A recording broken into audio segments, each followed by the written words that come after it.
రాత్రులలో మొదటి ప్రసాదం కట్టె పొంగలి. 1 కప్పు బియ్యం తీసుకొని 1 కప్పు పెసరపప్పు వేసి నీళ్లు పోసి 2 సార్లు వాష్ చేసి వాటర్ అన్ని పాడబోసిన తర్వాత 8 కప్పుల వాటర్ని తీసుకొని దాంట్లో తగినంత ఉప్పు, చిటికెడు పసుపు వేసి 4 నుంచి 5 విజిల్స్ వచ్చే వరకు ఉడికించుకోవాలి.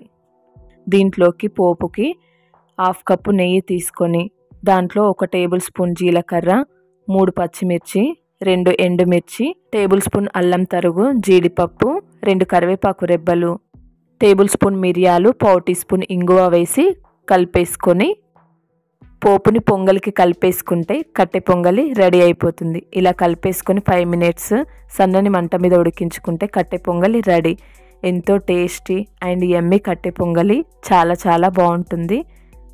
నవరాత్రులలో ఇది మొదటి ప్రసాదం చాలా బాగుంటుంది.